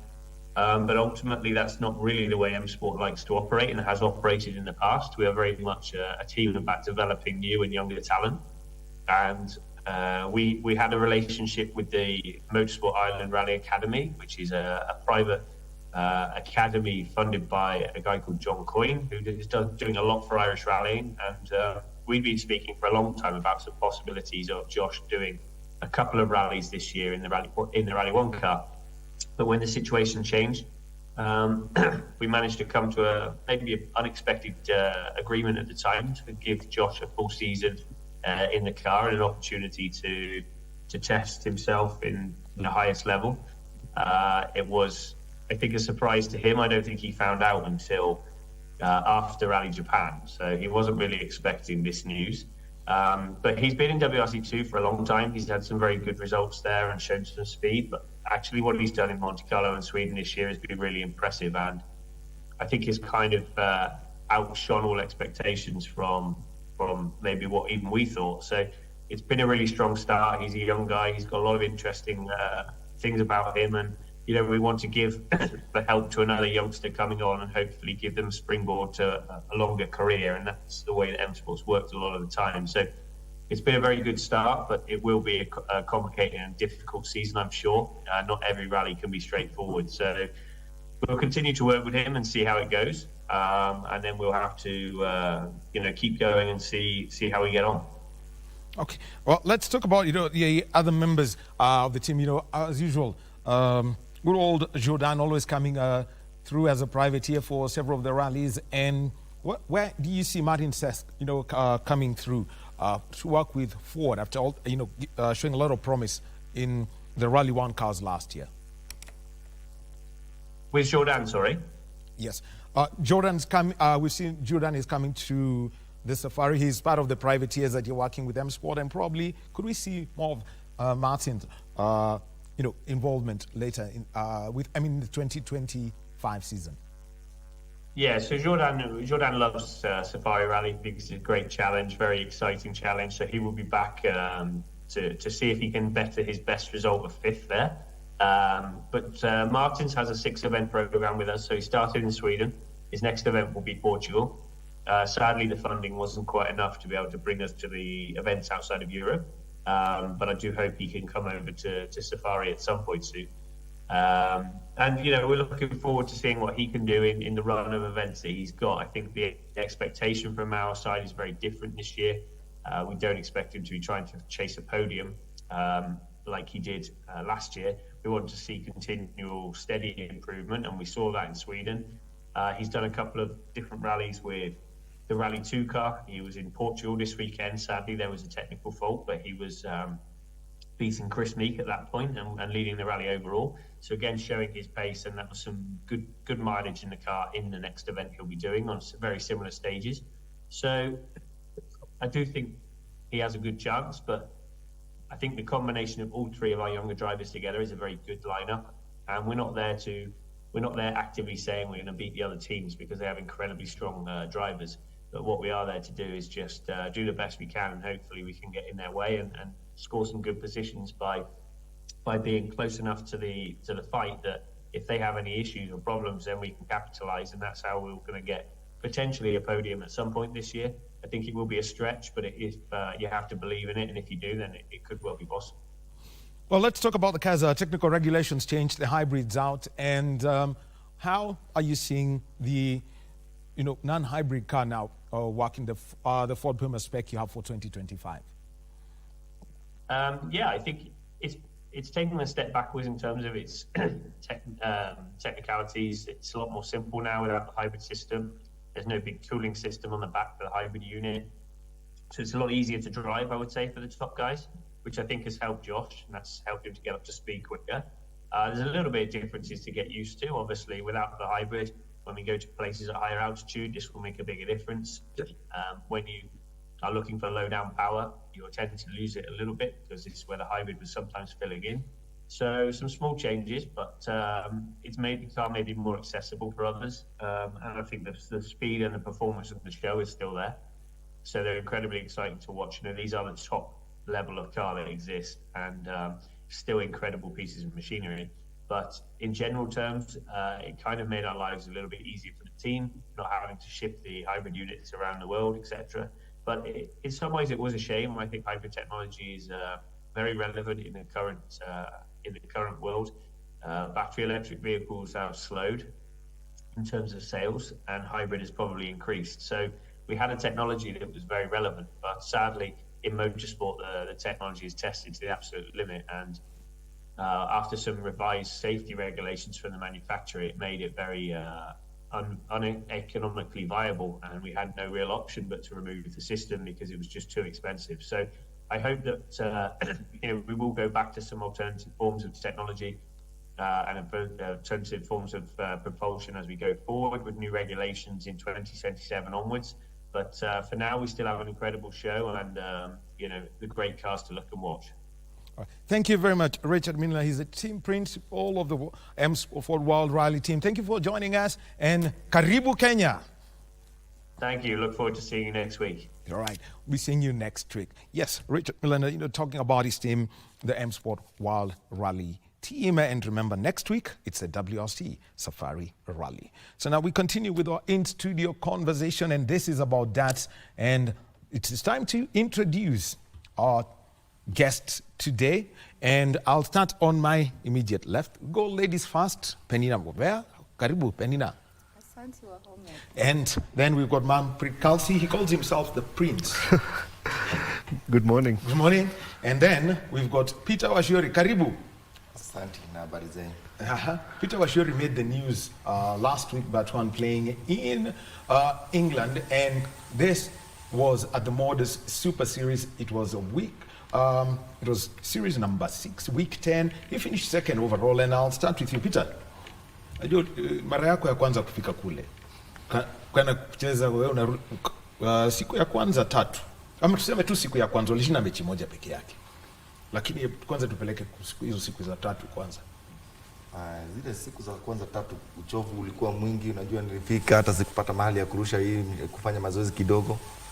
So ni kama nilienda nimechelewa kidogo sasa kabla ni catch up na wengine sababu hao tayari wako kwa board. So nilikawia kidogo. Na ndio nilienda nikifanya vizuri tu nikiamka venye nazidi kuzoea pia hapo. Na wakati ulienda kupatana na wale kwa sababu nao unajua sasa wao wanacheza juma hili ama lili ama baada ya kila majuma mawili wanacheza kwa hiyo Super Series. Wewe ulionaje ushindani wakati ulikuwa pale group A? Ulikuwa na Doni na Osborne. Kwa kweli wale wachezaji walikuwa na mazoezi ya hali ya juu. So hata venye nilifika pale hata ni drawing zangu tu zilikuwa zinaniambia niko chini, sijui sababu ya weather venye ilikuwa huko baridi na sijazoea. So sikuwa nimeshika moto vizuri. Ndio maana nadhani waliweza kukatch up na wakanipiga hiyo wakati ya kwanza. Haya. So siku ya pili ya 3 ukashinda mechi 2 ukamaliza watano group A. Nikamaliza hivyo watano. Tukapewa next round tuka mwenye alishinda hapo akaenda direct hiyo ya Saturday. Si tukapewa nafasi nyingine pia ya kujitetea. Sasa tuongee juu ya group C sasa. Siku ya kwanza wewe ndo tunaona kwamba hapo umeokota point na siku ya pili ukaongoza hiyo group. Kwa kweli tayari nilikuwa nimeshashika hiyo moto sasa. Sababu uchovu ilikuwa imeenda ikiisha na nilikuwa nimeshaanzia kurusharusha sasa nilikuwa na hiyo uzoefu. Na nadhani sikuwa naona mchezaji mkubwa mbele yangu sababu hata mimi pia ni mkubwa. Sasa nadhani hiyo ndio kitu ilituma tena tuweze kuendelea vizuri. Yeah. Tuambie ile game ulirusha mishale 11 ukamaliza. Kwa kweli hiyo game nilikuwa mimi naendea mishale 9. Ni vile tu calculation ilipotea kidogo tu. Nikakimbia kwa 45 ikaniangusha tu, lakini sawa tu pia. Nishukuru pia kumaliza na hiyo 11 darts pia. Yeah. Ona pia kuna nyingine ulishangaza watu. Ulikuwa na 48 ukasema uende double 12. Nadhani hiyo watu hawafai kushangaa cause hiyo ni hesabu. Ni hesabu. Lazima ni hesabu yako tu bora ingiane. Sababu pia unaweza pika 12 hapo ukimbia 36. Lakini nilikuwa naendea 24, though nilikuwa nimepimia pande ya ndani kama haitaingia nitaenda kwa 36. Though mimi mwenyewe nilikuwa nimepima hiyo 24, lakini nilikuwa nimelegeza mkono sababu hata ukiangalia ilipiga waya pande ya ikikurudi na chini. So saa zile iliingia nikajua imekuwa rahisi sana kwangu kurudisha mshale pale sababu sitabadilisha mkono vile ilikuwa naweka hivyo. Siku ya mwisho Saturday umeingia pale kila mtu anasema haya basi Washiori ndio huyu. Na wakati huu wote hujacheza kwa na mashabiki pale. Sasa kuna kelele. Kwa kweli mashabiki tuseme walikuwa naoneshana kwa pande yangu, lakini pia walini distract kidogo kwa sababu saa zile naenda kurusha mshale yangu unasikia makelele pia pale wanakutanja. So una lose control kidogo. Maybe ulikuwa umepima 60 inapotea. Unasikia huko nyuma wanasema sasa unashughulika sana na mashabiki kuliko kucheza mchezo. Penina, let me come to you. Yeah. You people don't make noise when you are playing here in Nairobi. We do. We've introduced the kelele. Wazoe kelele sasa. Yeah. Actually, ukizoea mapema tu makelele, kuna makelele, utafanya vizuri. Lakini ukae tu mahali unacheza peke yako hakuna makelele, tena waanzie hata hivyo maybe umewekewa muziki tu kwa hali ya juu, uta lose control tu kabisa kwa hiyo game. Lakini overall kumaliza katika nafasi ya pili. Tuambie. Kwa kweli kumaliza kwa nafasi ya pili pia hata mimi nirudishe shukrani juu yangu sababu sikuwa nimetarajia hivyo. Though nilikuwa nimeenda ushindani. Na hata kwa nafasi ya kwanza ningeweza ila tu hadi nilipuuza ule mchezaji. sababu nilikuwa nimeshamzamba. Sasa kumbe naye alikuwa ameamua sasa hii mara ya pili anakuja vita. Mimi sasa nilegea pale kidogo na ndio maana aliweza kuebuka pia. Well, so you had it a lot. Now, Peter Washuri here is going to be going back to that same studio in Portsmouth in England, and this time for the international pairs, and he is going to be with a player who's just ranked just behind him. You know, when it comes to the Buffalo franchise, the ADS, Manpreet Kalsi. Morning. Manpreet, yeah. First of all, you know, for you, you know, for this, you know, when you were out there and people you started following the, you know, his games and everything, what was your assessment first of the, you know, that playing environment and, you know, and how he was performing? The way he performed was absolutely brilliant. Put Kenyan darts out there in that platform is big. But like you said, the atmosphere is not going to be easy for any one of us. But like we have to get used to it, so perform bigger and better this time we go. Okay, let's talk about, you know, for you and how you've risen up as a player. Look, you know, currently just ranked behind him when it comes to, that was as at about what? About December 24? Yeah, December 24. Yeah. Actually going into, no, I think just close to February, just one. So just looking at it in the competition and how this event has grown, especially after, you know, you hosted the World Cup qualifier. The World Cup qualifiers in October. Yes. Darts has grown after World Cup qualifier. If you notice, there are a lot of teams coming up, clubs coming up to play these tournaments and everything. So it's getting more competitive now. To earn this spot is a big thing for me because I've been playing darts for a very long time and such opportunities don't come. And when they come, you have to take full advantage of them, and that's what I fully intend to do as well. So having Peter as a partner, I think, is a blessing as well. So he'll be experienced, and he'll take me under the cover and will perform better, I guess. Well, looking at this chance, you know, getting invited to the Modus pairs, what's the whole, you know, motivation for you and to make sure that whatever you do during the day, you don't lose it, but you know, you keep focused on it? Practice every day. We actually have a schedule now. We were practicing 4 times a week starting this week. So we're going to train with other tougher players to have team matches and see how we perform and how we can improve on our low side and how we can better our high side as well. And let me come to you now. You started the Zero Darts group because, you know, when he was out there, he was, you know, he kept mentioning it, and you were with him. Yeah. Just give us, you know, the backstory. I mean, just, you know, some of the little stories around that event that, you know, you picked up and you would bring back home. All right. Just meeting the new players. I mean, it was also a first time for me being in such a position.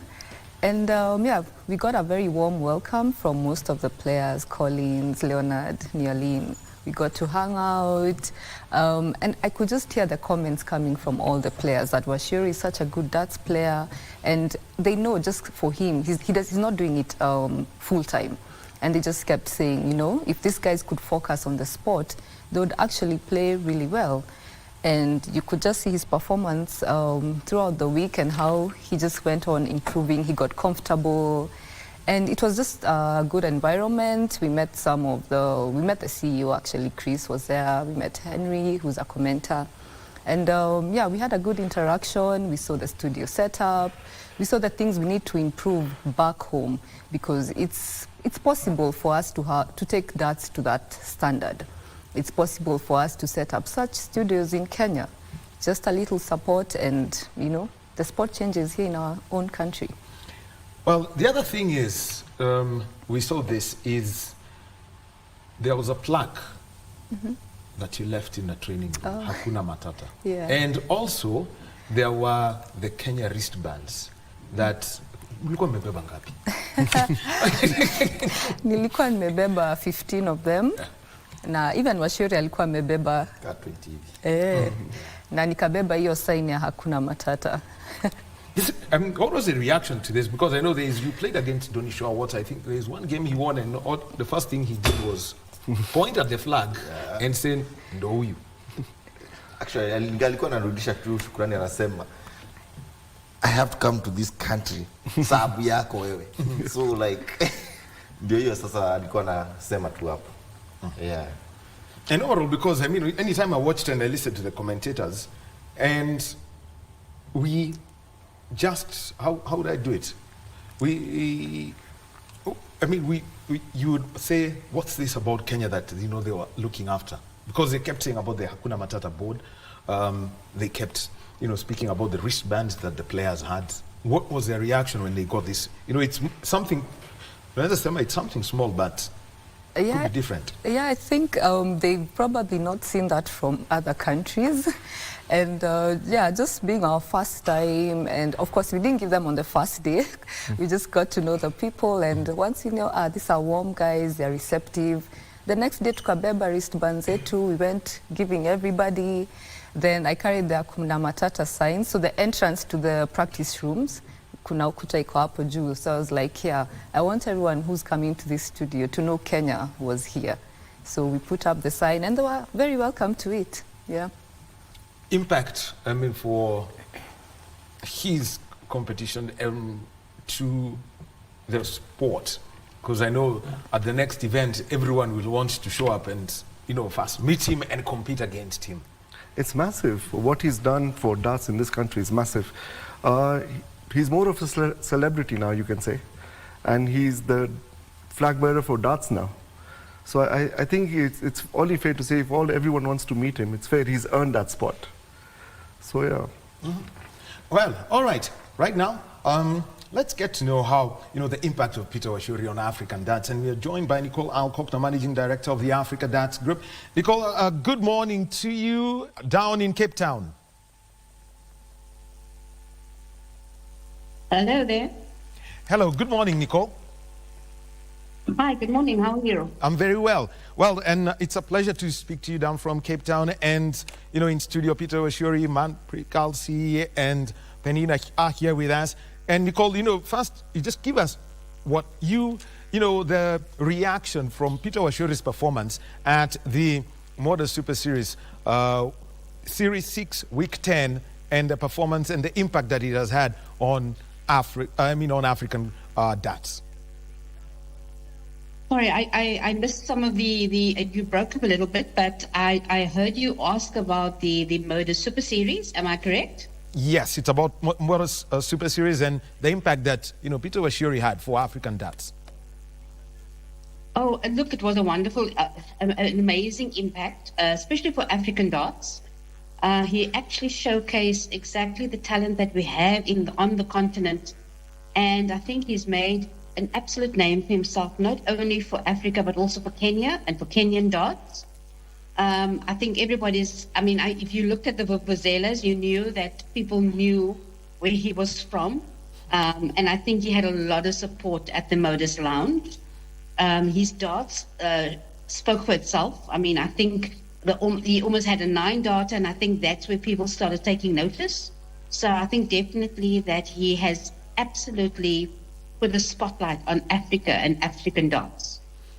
Well, looking at it is that now is that it creates a challenge for the Africa Darts Group. Actually, it's a challenge anyone would like to have, you know, to try and create more competitive events. What's the ADG doing with the franchises that you have, such that, you know, we can raise the competition, and for example, if it's the world champion,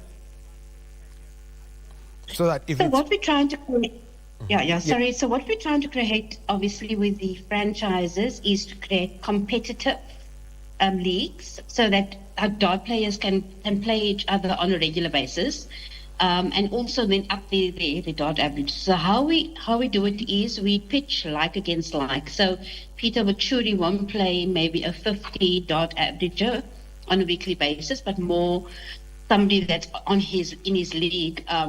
With regards to the women's club, so that's the one thing that we're focusing on in 2025, 2026. We definitely want to send a woman to into the international stage, and also, you know, into Modus, because we feel that these are definitely the platforms that women can shine.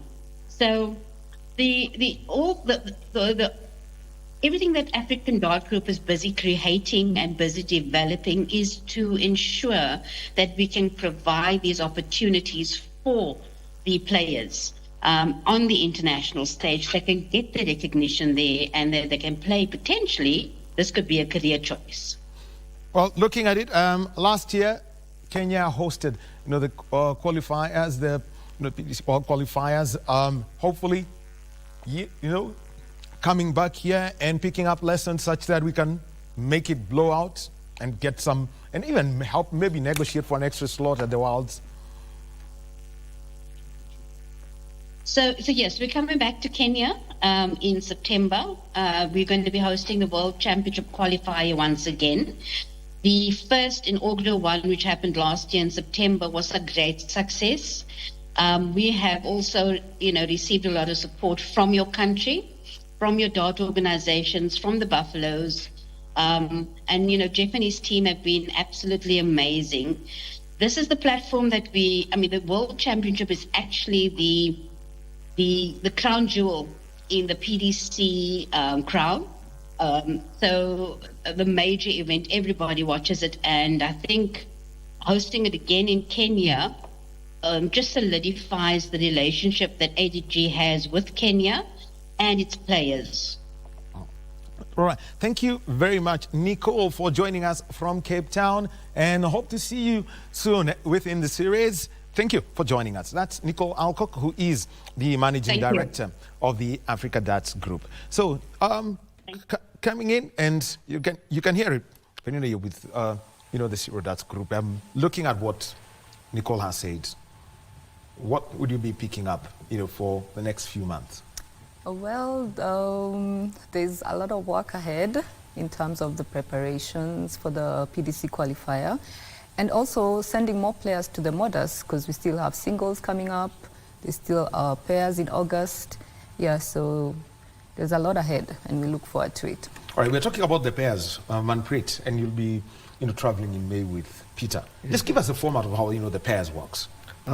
Basically, it's one turn him, one turn the opponent, and my turn. So basically, it's the same dart game, but it's just 4 people playing it now. So we just have to make sure we're quick, and I can score big enough like him so that we can win quickly then. Okay, so the whole idea is if you go fast, yes, he goes next. Yes, no, first me, then the opponent, then Peter, then the opponent again. So after every 4 turns, you get your turn again. And so, and this is where I want to come to the scoring. Who's, take, so it's basically 2 scores. Yes. 2 501s. Yes. And so if you do... No, it's the same 501 like singles. So it's just 2 people playing to get to the finish. Very good. So there it is. So 2 teams, and we wish you all the best. Thank you. The draw we know will be coming? Yes, soon, hopefully. Yeah. Yes. Yeah. Washuri, wewe kila mtu sasa, watu walifuatilia sana. Na ukicheza kule Super Series. Hebu tuambie sasa vile mambo yako ya kuendelea mbele na kujipanga maneno ya pairs.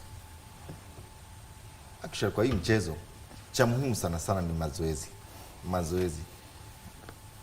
Lakini pairs pia inakuanga na challenging kidogo, cause ukicheza unasubiri wachezaji wengine 3 wacheze. Ni tofauti kidogo na ile ya one on one, sababu hiyo kuna dakika kadhaa utapoteza hapo. So kama we utapoteza mkono, sasa hapo ndipo inakuwa shida. Lakini kwa saa hii, sababu tunaenda hiyo pairs, itabidi tufanye hiyo mazoezi mapema, ndio at least tuwe na hiyo uzoefu, ndio tuweze kupenya pale. Sawa. Asante sana. Well, you've heard from Peter Washuri. He is the big dart sensation. Oh, Goja. He's called the Prince.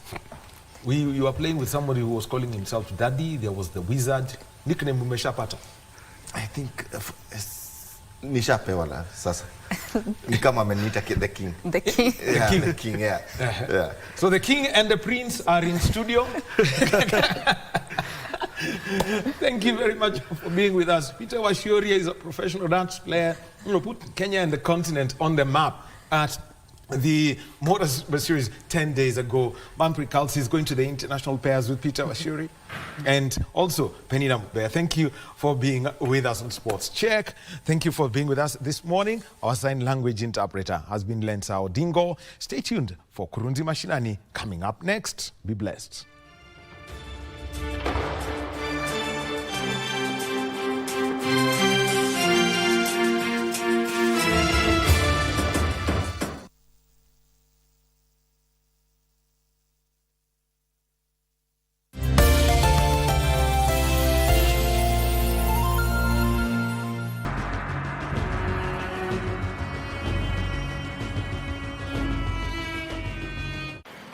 pollution might not be a major concern to most of us, but it is among the leading causes of death in Kenya, and especially right here in Nairobi. The World Health Organization estimates that 19,000 people die annually from air pollution.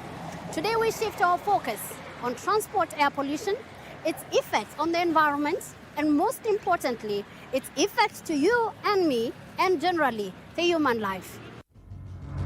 Transport is one of the biggest contributors to air pollution, and it affects health in many ways, both positively and negatively. Some of its benefits include access to education, employment, goods, services, and leisure, as well as incorporating physical activity into daily living.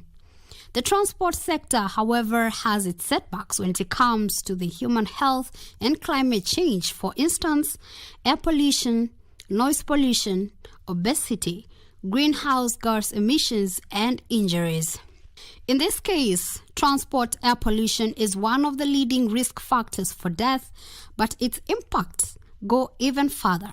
And according to Dr. Mwaniki, a climate change expert, air pollution is one of the main contributors to global disease burden. Air pollution has many impacts. The main concern is its impact on health.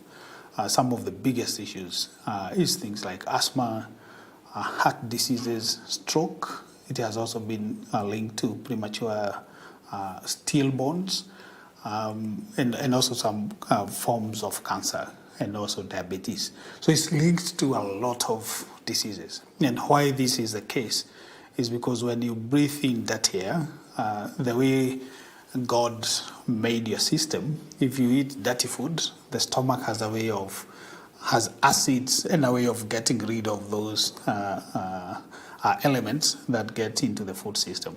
Same thing with water, but when you breathe in dirty air, the system did not evolve or was not created to live in polluted areas. So when you breathe in that air, it goes straight to your lungs, and then from the lungs, it penetrates to the bloodstream. So there is no protection mechanism. And because different chemicals are usually in the air, so once they get in the bloodstream, then they affect different organs differently. And that's why you hear it has these very wide health impacts. In the short term, when you breathe that air, you might feel wheezing, coughing. Those are the immediate impacts when you're in a smoky house. But when you're in a room like this or walking around the city, you might not experience those short-lived impacts. But once you breathe those chemicals that get into the bloodstream, then later on they'll have some impact to your health. To some extent, transport pollution leads to effects on mental health, including risk-taking and aggressive behaviors, depression, and the post-traumatic psychological effects of accidents, which shortens life expectancy. In prenatal, air pollution leads to reduced growth. At birth, it leads to decreased lung growth, reduced lung function, lower respiratory infections, and developmental effects. Pollution concentrations on roads are relatively high, and commuters face unavoidable exposure during commuting as they are near the sources of emissions. When a car passes through you, where you are seated or walking, you see the smoke, you smell the gasoline. Transport sector contributes around 40 to 50% of pollution in Nairobi. And the main reason is because there are very limited regulations on how to maintain vehicles. Transport air pollution plays a major role when it comes to climate change. Air pollution has a couple of pollutants that also do drive the climate system. And they're called the short-lived climate pollutants. These include particulate matter, things like ground level ozone,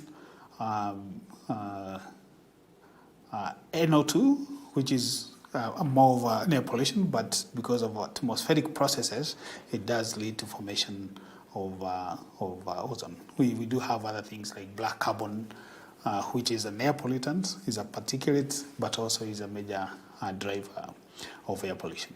Greenhouse emissions, which could result from human activities such as burning fossil fuels and deforestation, release gases like carbon dioxide, carbon monoxide, hydrocarbons, among others, which have been proven harmful to the human body and the environment into the atmosphere, trapping the heat from the sun, hence causing global warming, which contributes to both health issues and climate change with severe temperature changes.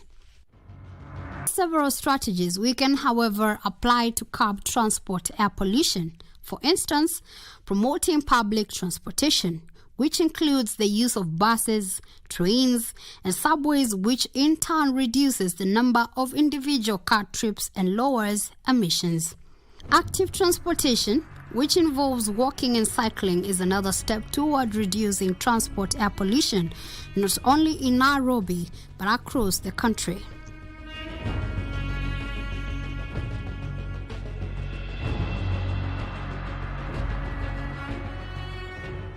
The Kenyan government has put in effort towards transitioning to electric vehicles, which is a move that will help reduce emissions and also help curb the risk of transport air pollution. Efficient urban planning is another key strategy, as it involves designing cities to minimize travel distances, integrate residential, commercial, and recreational areas to reduce the need for long commutes. Building climate change resilient infrastructure or investing in infrastructure that adapts to changing climate conditions would also be a possible solution to address the transport changes in Kenya. Remember, let's unite to clear the air, safeguarding our health and the generations to come.